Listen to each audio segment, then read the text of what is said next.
Hey guys, welcome back to my channel. Hope you're all doing really well. As you can see from the title of today's video and the huge smile on my face, it is time I share with you guys my birth and delivery story. And I see so many YouTube videos of people's birth and labor stories, and that genuinely got me through the end of the pregnancy. I know they say don't watch One Born every minute. I was watching One Born every minute. I was watching absolutely anything you can imagine that can put me in the mindset and the scenario of giving birth. And I personally thought that helped me. I know that's not going to help other people. So do what you need to do, basically. I thought I would share my birth story. Even if it helps out half of the person, then I'll feel like this video was totally worth filming. But yeah, I've had so many people ask me about my birth story and how the birth went down, and basically I had to make a list on my phone. So what I realized is when I tell this story, I kind of get lost chronologically. So I did make notes on my phone of the order everything happened, because I keep forgetting certain things and then having to go back and then go forward and back, and then yeah, it's a bit crazy on the brain. So I thought I'd make a list, and basically now when people ask, I don't have to go into all the details again. I'm literally just going to send them this video because I'm literally going to share with you guys the ins and outs of everything. If I forget anything, obviously just drop me a comment. I'm happy to share open and honestly everything that happened that day. So for this video, you're definitely going to need some drinks, some snacks. I have actually got, firstly, I've got very stiff neck, so if I look like a robot, then you know why. But I do have my third cup of coffee for the day. And the thing with this mug is it just gets cold so quickly. So it might be my third, but it's definitely not even been one cup. So get yourself comfortable, get some drinks, get some snacks, because we're just gonna have a huge chit chat. I've got some clips from the day that I'll insert as and when I feel appropriate. I don't even remember what I filmed, but I remember filming a few bits and bobs. But without further ado, let's just get straight into my birth story. I'm so excited to just like get this all out properly, and yeah, hopefully this helps at least one person out there. Otherwise, I just hope you enjoy the video. Don't forget to subscribe at the end if you've enjoyed it. Give the video a thumbs up, and let's get straight into it.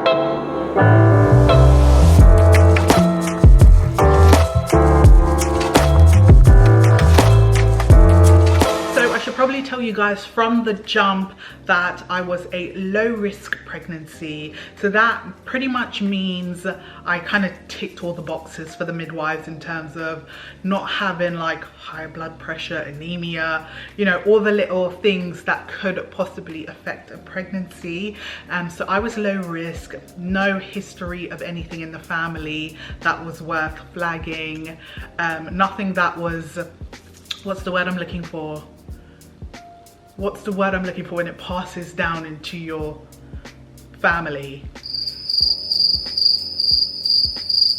Nothing that was inherited, I think is what I'm trying to say. So from the get-go, things were pretty much straightforward. We had a couple early private scans and things were good. I pretty much did loads of research. From the minute I found out I was pregnant, I downloaded loads of audibles, the typical what to expect when you're expecting, which I'm pretty sure I've still got another 40 hours of listening time.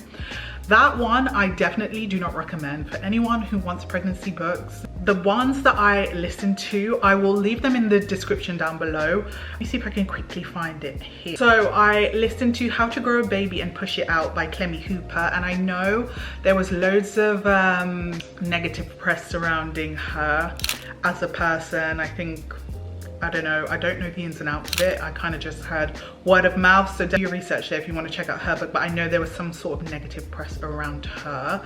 I think she's an influencer, so yeah, I think she, anyway, I don't really know, so let me not put fake news out there. I also did Mindful Hypnobirthing by Sophie, Fletcher. Loved that one. That one was so good. And another one I really loved was the Morden Midwife's Guide to Pregnancy, Birth and Beyond. And I would literally just listen to these audibles while I'm driving, when I'm in the shower, and I pretty much did this from 6 weeks. From the minute I found out, I just was so intrigued to know what my body was going to go through. So that's just a little bit of a backstory of it all. I was honestly, before I even got pregnant, I was interested in reading pregnancy books because I thought, you know, I knew it wasn't going to be a long time till I was going to be in that scenario, and it would be nice to know ahead of time. One thing a friend did tell me was to take folic acid. So I was taking folic acid before I even conceived, and I don't know if that helped with us being able to conceive super quickly, because it literally was, let's start trying, and literally 4 weeks later we were pregnant. So take folic acid because that definitely helps, and it also helps with the development of the fetus. So I would 100% recommend that, and I think doctors, midwives, everyone says as soon as you get pregnant, start taking your folic acid. Although I think loads of multivitamins also include it, but I was taking folic acid gummies before I even got pregnant because I was just trying to help the whole situation just unfold a bit quicker, and that was pretty much the best advice I got because it clearly worked, and it does also help with the fetus developing and like I'm not even going to attempt to say the word, but it's something to do with like the spine, and yeah, I'm no doctor, so let me not try and get into the ins and outs of it. So that was pretty much pre-pregnancy. Obviously we found out we got pregnant, low risk pregnancy, and after reading those audibles, hearing so much about hypnobirthing, that was the first thing I started looking into, is doing a hypnobirthing course. So I did a hypnobirthing course online with the Positive Birth Company. I feel like everyone knows about the Positive Birth Company. The Positive Birth Company, I think it's called. It was literally an online course. I paid like, I want to say about £80 for it. And the in-person courses were up to like £200. So it was inevitable that I was going to go for this more affordable option. And then at least I would know after the first few videos whether it would be for me or not, and I won't feel out of pocket. So do your research. If you want to get into the right mindset for pregnancy and giving birth, do your research and see if hypnobirthing works for you. But I did the online course and I absolutely loved it. It got me in the best mindset, me and Craig, so it's definitely something your partners can watch as well. I am 100% an advocate for doing this online hypnobirthing course. However, don't have everything set on your birth experience going exactly to plan. So you want to kind of process that it's your birth preferences instead of your birth plan, because nothing goes to plan when it comes to birth. So I did the hypnobirthing course. I was in such a positive mindset. I wasn't scared at all about giving birth, and that's probably why I was so open to watching One Born Every Minute, other people's birth and delivery stories, and yeah, I just wasn't fazed. I knew it was gonna hurt, and after doing the hypnobirthing course, I was hoping to do a unmedicated water birth in one of the birthing suites at our local hospital. That was my intention the entire time. And with hypnobirthing, they give you all the tools and techniques you need to be in the right mindset. They kind of cover all your senses, like what you want to be surrounded by. And I pretty much got all my little LED candles because I wanted a nice dimly lit room. I wanted lavender scents in the room. Some hospitals also have this aromatherapy machine as well if you have the hypnobirthing suites or like the birth pool suites. And I was hoping to just use gas and air during the whole labor. So that's just a little bit of what I had planned, or what I had preferred my birth plan to be, and I wrote it all down, and it was all very airy fairy. I'm not gonna lie. I'm not gonna lie at all. Looking back at it now, it was also airy fairy. Like, please don't offer me painkillers. Please don't use certain words that are like negatively associated with labor. For example, contractions, you'd want to say surges, and the hypnobirthing course pretty much kind of drills all this into your head. which I absolutely loved. Again, it added to me being really positive, really excited, and ultimately just wanting to meet my baby and being in the right headspace for when that came. Now, my last midwife appointment, she had booked me in basically for an induction that was going to be in 2 weeks. So your last midwife appointment, basically you're meant to go into labor pretty much any time in the next couple of weeks after that last appointment. So when she booked me in for induction, it was like, we're just going to book your induction in. This is just in case if you don't go into active labor. And I'm like, my body's definitely going to go into active labor. I don't know why. For some reason, I thought I was going to go into labor before my due date. People in the family did put their votes in on when I was going to go into labor, and I genuinely thought it was going to be an early one for me. Because the way my bump was, it was big. It was big at the end. So I genuinely thought I was going to go into labor. So they booked my induction in, and of course, things that I've kind of taken on board from the hypnobirthing course is not that inductions are negative, but you have a voice when it comes to induction, so you don't have to do anything that you don't want to do. So when they mentioned induction, I was like, oh yeah, totally not doing that. I'm just gonna wait to go into things naturally. And yeah, I was, you know, very much set for the birth plan that I had prepared for. So induction day came around, and I'm not gonna lie to you guys, I did everything there was to do to induce this labor those last 2 weeks. I ate dates, I walked like no tomorrow. God knows how many miles I racked in just walking. The most obvious and the reason why we got into this mess, we tried that. The only thing I didn't do was spicy foods, but at this point, it just felt like nothing was working. I drank my red berry leaf tea, I bounced on the ball non-stop, did my perennial massages. Google if you don't know what that is. And yeah, there was nothing that was happening to induce this labor. So I remember I was like a couple days to the induction, and then I finally lost my mucus plug in the middle of the night, and I was so happy. I was like, right, we're on our way. This is, you know, great sign. But induction day came around and I still had no progress apart from like the odd surges now and again, mainly in the night time. I remember waking up 4 AM one night in pain because I kept having surges, but they weren't like, basically you're supposed to go to the hospital if the surges are 3 and 10 minutes. They were like half an hour apart, so there really was nothing, but I was struggling to sleep. You also learn that oxytocin plays a huge part in your delivery, so I was always trying to increase my oxytocin levels, consistently talking about, yes, my oxytocin levels are up, or I need to do this. So that night at 4 AM, I came downstairs, I watched a film, I think it was that Lindsay Lohan film on Netflix that came out for Christmas, and I lit candles, I got my ball out, I had some chocolate, and I was just kind of trying to get the oxytocins flowing. Good morning, guys. So I'm gonna apologize now for the whispering.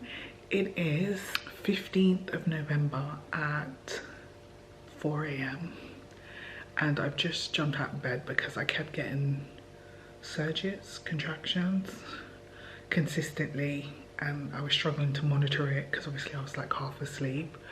But a little update is that I lost my mucus plug this time yesterday. And since then I've been having intermittent contractions like throughout the day, no real pattern, but now they're sort of kind of forming its own kind of pattern. But saying that, since I've got out of bed, I've not had one, so for some reason laying in bed made me get contractions. Of course my battery is about to die now. Anyways, it's 4 AM, I got out of bed, I have lit some candles, I'm gonna watch a film, I've just made a cup of tea, I'm gonna have some chocolate and basically just get all my oxytocins flowing, because obviously I'm planning to labour at home for as long as possible. And yeah, here's where we're at. Sorry I look a state. I literally have just woken up. It's 4 a.m. Barely gotten any sleep the last 2 days, and yeah, hopefully this is getting us that little bit closer to the hospital for labour for this little one. I'm currently on the ball. We'll keep you guys updated, but hospital bags downstairs. And yeah, I'm just gonna go watch a super Christmassy movie, and there's a new one with Lindsay Lohan that I've been dying to watch, and I think I'm just gonna watch it now while I'm bouncing on the ball at 4 a.m. while eating chocolate and drinking tea. And pretty much induction day still came around, so I called them up on the day and I pretty much said my induction's booked for today. This was at 9 a.m. And they said there's no beds available, call back later. So I called them again about 12, still nothing available. Called them again about 2, still nothing available. And then they rang me about 4 p.m. and they basically said the labour ward's full, or the main ward is full, the ward that you go in before the labour ward. I don't actually know what they call that ward, but that was full, and they were going to get me a spot in the labour ward. So I was like, okay, great. So we pretty much packed the car up and headed over to the hospital, and I think that's when I filmed the first clip that you're about to see. Little did we know we were coming back with a baby the next day. Maybe not the next day, but a couple of days after. But we were going to have the baby the next day. Hey guys, so it is induction day, and I might as well just say evening / night because it's already dark. Basically they didn't have any available beds all day, so we've been playing the waiting game at home, which has been really torturous. We've been ready literally to go since 9 a.m. this morning, and we've only just got the call to say to come in. So the plan is to have a induction, which is a bit annoying because it kind of diverts off the birthing preference that I had, but we just need to get little one here sooner rather than later because it's been a hot minute, and yeah, sleeping through contractions. I should probably update you guys from the last clip. So the last clip you guys saw me, I was up at 4 a.m. and basically I just had contractions the whole day, non-stop, every 10 minutes. Still not enough for it to be consistent enough to go to the hospital. So yeah, that was another day I had to spend. Took a nap, went for a long walk, and then had a really lovely bath at night, and also had a little pizza party at the house with my brother and the rest of the family. And last night the contractions seemed so much more painful in the middle of the night. However, I did manage to sleep from like 12 till 7:30, 8, with just waking up to squeeze the hell out of my contraction comb. If you don't know what that is, I'll mention it at some point. So yeah, basically wanted to make sure I got a lot of sleep last night because of the whole induction thing today. So it is 4:30 p.m. and we're now heading to the hospital for the induction. We don't know which one we're going to have as yet. I'll speak to the midwives about that, and yeah, wish us luck. Any words, Craig? Shocked in silence that this is actually happening. Yeah, never thought this would actually happen. I mean, it's gonna be a while. There'll be a few hours. It still is labour and all of that. I feel like everything with giving birth is not fast unless you're very, very lucky. But yeah, I'm just glad we are at least on the tip of the iceberg with this. So yeah, I will update you guys once I find out what form of induction I'm gonna have, and hopefully Craig does some good vlogging on my behalf once I go into labour. So when we arrived to the hospital, that ward before the labour ward, apparently there was availability. And what was really sad is when you have an induction, your water birth pretty much goes out the window. So I walked past the birthing suite and it was empty, and it just looked so beautiful, and there was affirmations on the wall, and I was just gutted, like absolutely gutted. But I still didn't let that affect my mood or anything like that. They showed us into the room, and I think I've got a clip, a little tour of the room, so I will insert that now. Craig's checking out our room, so they managed to find us a room. So here is our room for God knows how long. So it's actually quite big, way bigger than I had anticipated. So there is my bed, luxury headboard. Kidding. There is potentially Craig's bed. Oh, let's focus. And birth ball, and then we've got our own toilet in there, which Craig is currently christening. So yeah, here's my little setup for the time being. I have left my vlogging camera in the car, obviously. We haven't brought any suitcases, snacks, anything with us as yet. Everything's in the car still because everything's still so up in the air. Might as well, I have nothing better to do. This two-piece set, I don't know what that stain is from Matalan. And I got the top. The top I had to get in like a 12-14, or was it a 16? I can't remember. But the bottoms are the next size down. So I can wear it after. So I can wear it once baby's here, and it's so soft. Sorry I'm looking that way, but I'm not used to vlogging on my phone at all. I'll show you guys the loo. So we've got a tub, which is great for pain relief. A few affirmations on the wall, which is nice. Little mirror. I love it. I don't want to move out. So then what happened was there was a lot of monitoring the baby. Now the reason they had monitored the baby so long is because there was one instance where her heart rate had dropped after my contraction had finished. So I was still having contractions, but they were all over the place. They were not in any sort of like regularity. I was using the Freya app and tracking all of the surges that came, and yeah, they were just all over the place. So at this point, the doctor wanted to do a pessary. So I believe a pessary is where they stick some sort of thing up inside you, so it releases some sort of hormone that activates labor. Now I could be wrong, so I will also insert a definition down here. The midwife came back and said, this is approved by the doctor, however I don't think you should have this given what has happened during the monitoring. So she actually pushed back on the doctor and said, no, I don't think that's right for her. So at this point she was like, okay, you're not going to do that, I'm not going to let them do that to you. So I felt really confident that I'm really happy as well that I was in her hands, that she clearly knew what she was doing, and she was also pregnant, so that also gave me some huge reassurance. So at this point she pretty much said, feel free to go off and have some dinner, you can leave the hospital if you want to. So we just went downstairs, ordered some food, came back to the room, threw on like a comedy on Netflix, and was just kind of munching away and having a dinner. Now she then came back a couple hours later. They did some more monitoring, and she said the plan now is to attempt to break your waters. So the doctor's going to come in and do that. Do I want gas and air?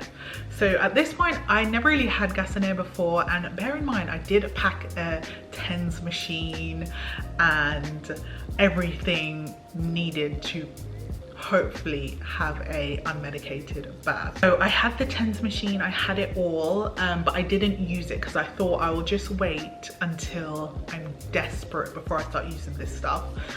So when she offered me the gas and air, honestly I didn't know what to say. So I was like, okay. I mean, I don't know the pain of a doctor trying to break my waters, and oh my goodness, I am so glad I accepted her offer on the gas and air, because I just saw white. Like, it was horrific. horrific, and I'm so sorry if this is putting anyone off. But I feel like this whole video is going to be a trigger. If you clicked on it, you should have accepted the nitty gritty and all the details. So he used this like hook looking thing to stick up inside of my uterus and kind of sweep it round.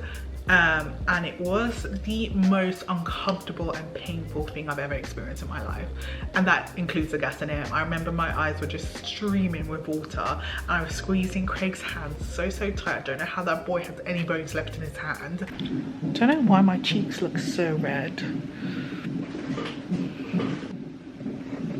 You guys can hear baby girl's heart rate. I just had my waters broken. And wow, which was a crazy experience. Coming from Craig, he did not just have his waters broken. That was the weirdest experience ever. So what you go for it was a bit. This was a bloody lifesaver. Gas and air. That was hard. That was real hard. That was not what I expected at all.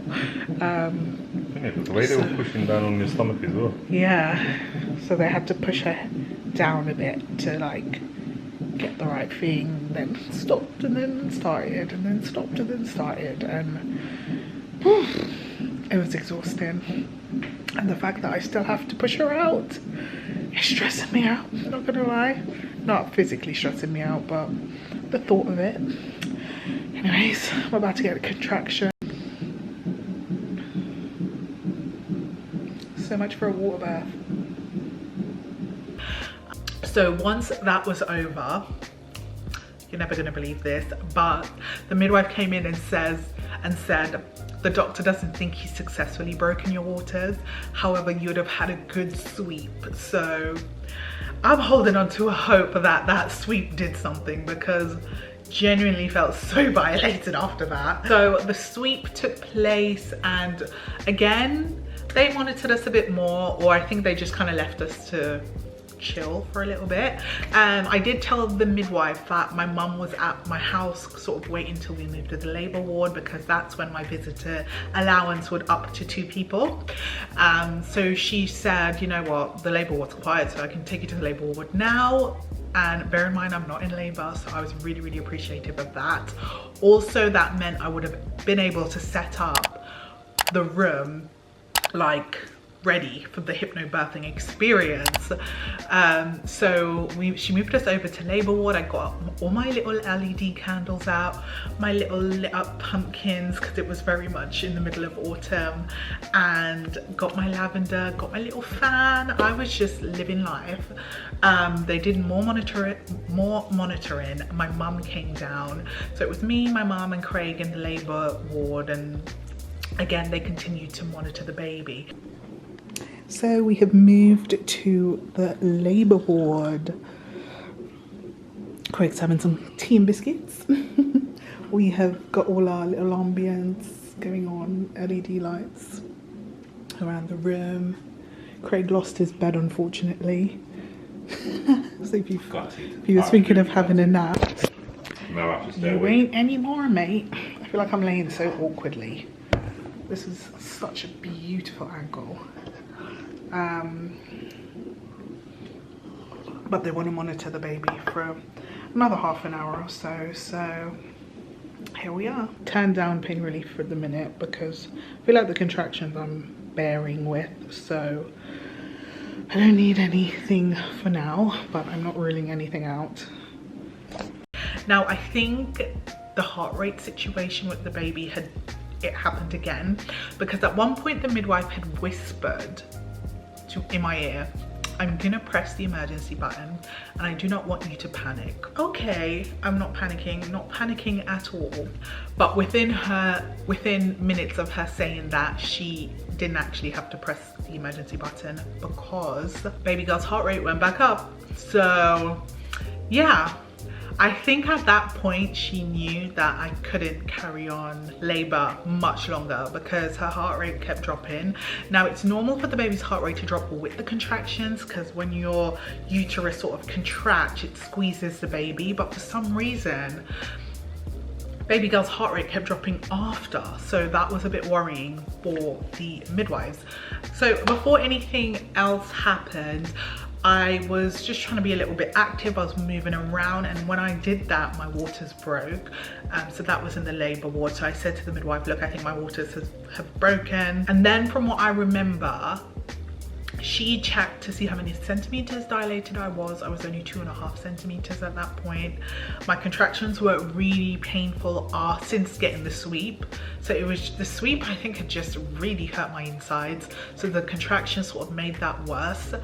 So when they came, they were a lot more intense, but I was still practicing my up breathing, and I was still unmedicated at that point. And I remember the midwife coming in and saying, you seem to be so well, you're not going to need any painkillers. You're definitely one of those ones that's going to do this pain-free. And as soon as she said that, I was like, hold on, hold up, Missy, don't just rule me out just yet, because I just didn't want, I still wanted the epidural to be on the table if it had to. So shortly after all this happening, it's definitely between like 12 and 3 a.m. Bearing in mind we got to the hospital about 5 p.m. So the time went really, really quick. So I don't know, you know, what we were doing for so long, but it was a lot of monitoring. I generally think they had to monitor her because her heart rate kept doing the same thing. However, she didn't tell me, and that's fair enough. I don't think they wanted to panic us at all, but she didn't really say every time it happened, but I think it must have happened a few times. So she started putting a cannula in my hand, and I think at this point she knew that I was gonna have to have a C-section, so she was preparing. However, I didn't find out I was gonna have a C-section until after that's all done. So she said, this was shortly after the emergency button conversation that we had, that she thinks it's likely that I'm gonna have to have a C-section because I'm only 2.5 centimeters. This keeps happening to the baby, and you don't know how long this is gonna last for. And I completely agreed with her. Like, this was not in my birth plans at all, but I just knew firstly I'd get to see my baby sooner if I just went ahead with this.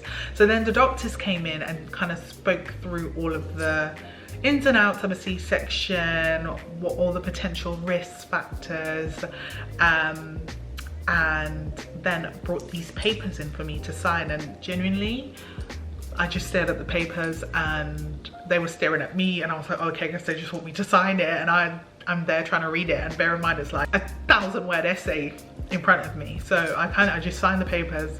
Within 10 minutes, we had to get everything, well, my mum did this.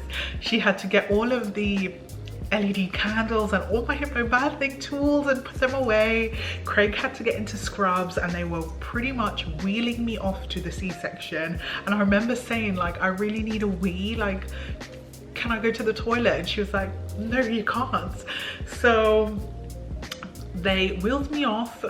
I went from my beautiful dimly lit room with ensuite to a bright clinical. It just looked like stainless steel everywhere, or like metal, bright lights, room of about 10 people.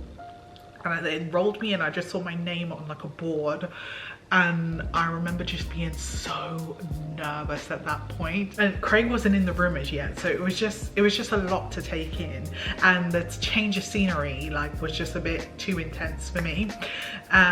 So they did the spinal block, so I had to sit on the table and lean forward. Now I was still having the odd contraction here and there, so that was really, really difficult to stay still for. And I know they wanted me to like fix my posture, and I was really struggling to do so, but we got there in the end. Within minutes, the lower half of my body was no longer active. I couldn't feel anything, and yeah, I felt like I was laying there for ages, and I was shaking uncontrollably. Like, I was literally trying to get into my brain and say, okay, breathe, relax. And I just remember not being able to stop shaking. It just felt like they were they had me on the table for absolute ages. But then before I know it, I heard my baby cry, and I remember thinking, the first thing someone said was, wow, that's a hairy baby. I had a lot of heartburn, so I knew the baby was going to be somewhat hairy, but she had a lot of hair. So she started crying. I remember thinking her voice was really husky as well. I don't know if that's because they've been in your womb for so long, and their lungs are kind of started working. I don't know, but her voice was so husky and it was so cute. But I had to stay on the table. I didn't get instant skin on skin. They took her to get weighed, and everything was absolutely fine with her. Thank God, I was so happy about that. And I was still shaking at this point.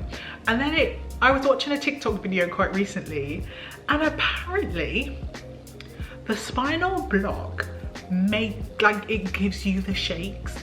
The whole time I thought I was just hella nervous. The spinal block is actually what gives you the shakes. So that kind of made sense. And there was a random TikTok video I was watching, and I was reading the comments, and that is literally what everyone had said. They had the shakes. So I don't know if anyone else has experienced this, but please comment down below if you have had the shakes after getting a spinal block during your C-section. So after that all happened, they stitched me back up. They had whisked me across to recovery. At this point, baby girl was born at 3:59 a.m, weighing 7 pounds 12. So they took me over to recovery. Recovery was empty. My mum and Craig got to meet her in this room. I got to meet her, got to try breastfeeding out, and yeah, here's where it all kind of goes downhill for me, and my experience really starts to deteriorate, because I was literally on cloud 9. Now, because of the time after I left recovery, my mum and Craig had to go. Bear in mind, I'm still connected to a drip. They then rolled me into the ward. It's like a shared ward. It was 5 a.m. and all I kept thinking was, how am I meant to look after this baby? Because how am I meant to look after this crying baby at 5 a.m. when I'm attached to a drip? She's in the cot next to me. I genuinely had to keep calling the nurse, and I was so, like, I felt so bad, because obviously people are trying to sleep in this ward. I mean, I can hear one girl on the phone next to me. But aside from that, I was just like absolutely freaking out, because baby girl did not stop crying at all. So with that being said, I had to call the nurse like a few times. I don't know whether you've heard like the tea and toast after giving birth. I don't know if that warrants for a C-section, but because technically I didn't do all the work that goes into earning this tea and toast, but the nurse did bring me some toast and it was really nice. However, I couldn't stomach anything, so I actually threw the toast up. Everything I ate after that spinal block was coming up, so the toast, threw that up. I had called the nurses so many times to help me. They put her on me and I kept falling asleep. I kept waking up and falling asleep and waking up and falling asleep and realizing I'm holding my baby. But yeah, I just thought, like, how can they let me look after this baby by myself after literally just giving birth? I had zero sleep. I was so exhausted. And yeah, they kind of just left the baby on me, and that was not fun. So thankfully, because it was 5 a.m. and visitors are allowed back at 8 a.m. At 8 a.m, Craig and my mum came. Thank goodness, because I needed that help so badly.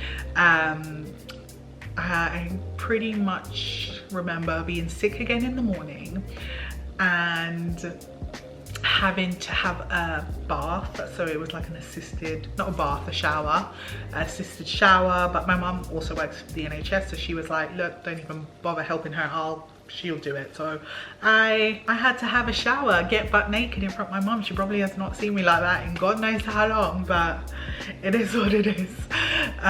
So she helped me with that, obviously trying to avoid like the stitching that they had just covered with like waterproof bandages and stuff like that. I didn't really feel it. I was on oral morphine, ibuprofen and paracetamol, so I genuinely didn't feel any pain. Finally, they moved me into my own room, and here I would stay for I think another 2 nights or 1 night. I can't remember exactly. So after that, they moved me again, and this time I had my own room, which was a lot better because the night times didn't feel so stressful when she was crying. Now, my only like gripe here is, after having a C-section, I personally feel like visitors should be allowed for people that go through C-sections 24/7, because they say, you know, to take it easy, but I'm getting out of bed literally every 30 minutes or so because she kept waking up and crying. So having to feed her. My milk hadn't come in as yet, which is a whole nother can of worms. And thankfully I took little like AUTUMNAL infant milk, kind of pre-sterilized milk for her, and which she was using, and we pretty much had to do that. Anyways, when it came around to discharge day, they said around midday that we would be discharged, and we were discharged at 9 p.m. So be prepared for your discharge to be a bit longer than expected, because this seems to be a common thing. So when it came down to recovering from a C-section, they do give you these blood thinning injections to take for either 10 days or like 6 weeks, depending on how much blood you've lost. I had to take mine for 10 days, and obviously I cannot self-inflict pain, so Craig had to do my injections for me, and you have to do it in your stomach. So they showed him how to do it, and then he did the full course of injections for me, which was great. Then I didn't have to do it, and in all honesty it hurt more after than when he was putting the needle in my stomach. So that is something to be aware of. I feel like people don't talk about the little things like that. Like, you have no idea that you have to do certain things when you're recovering from a C-section. So that's definitely one of them, is taking the blood thinning injection. And another thing is, when you're on so many painkillers, it genuinely doesn't feel like you've had major surgery, so you do tend to do a bit more than you should be doing, and I definitely fell into that trap. I was literally out a week later into town, going for lunch, taking the baby. Obviously I had family visiting, so taking them out for lunch, and I did the most. I really should not have been doing so much. So that is one thing I will say, is take it easy. If you've had a C-section, just take it easy, because I did not. And that ended up leaving me having to have to take antibiotics for a full course, because they believed I ended up getting an internal infection, because I went to the GP and I was literally pleading with them. Like, I was like, can you please check, because everything on my insides hurt. My insides hurt so much. I was having like muscle spasms in my ab muscles, so like sitting up would be excruciating, and it felt like my ab muscle was cramping every time I engaged it. And obviously just getting up from the sofa would cause this to happen, so I literally ran to the GP. They suggested I went on antibiotics, and then after the antibiotics things were absolutely fine. So I think that it could have well been an infection internally, and that is purely because I was doing the most and doing too much. So definitely take it easy and get help from anyone you can once you're recovering from a C-section. Like, anyone I know now who's had a C-section, and I have a few friends that have, I tell them non-stop, please take it easy after, learn from my mistake. And you, if you're watching this and you're recovering from a C-section, take it easy, girls. Take it so easy. So that is pretty much my whole birth experience in a nutshell. I'm now like 11 weeks postpartum, and I feel a lot more confident. I actually started exercising the last 2 weeks, so still taking it really easy and doing like, but I'm actually doing postnatal exercises, so it's not like there's certain ab exercises I won't be able to do for a really long time, and I've accepted that. So that, my friends, is pretty much my birth and delivery story in a nutshell. If you're watching this and you're pregnant, I really hope you have the most amazing birth experience, however you end up having it, because you never know, it might go exactly how you want it to go, or it might go the complete opposite. Just be open-minded, just know you have options. Definitely do the hypnobirthing course, because I just feel like this is tools that every single pregnant person should have under their belt, whether they utilize it or not. I just feel like it was so good for getting you in the right mindset. I will link it down below. It's not sponsored at all, it's just genuinely the best thing I've ever done. I did contemplate doing a what's in my hospital bag video before I went into the hospital, but I ended up doing it on TikTok instead. So if you do want to see those, I'll either insert them after this, or I'll just link them down below, or just go on my TikTok at Simone. They're pinned right to the top because those videos did quite well. So if anyone's interested in what I took to the hospital for me and for the baby, then definitely check it out. The only thing it doesn't include is snacks. Pack a lot of snacks and water, and a water bottle in case I didn't include that. Anyway, I'm totally digressing now, so I really hope you guys enjoyed this video. If you think I've left anything out, if there's anything you want to know in particular, leave a comment down below. So yeah, I hope you guys enjoyed this video. It'd be a huge pleasure if you can give it a thumbs up, and I will see you guys all in the next one. Mwah.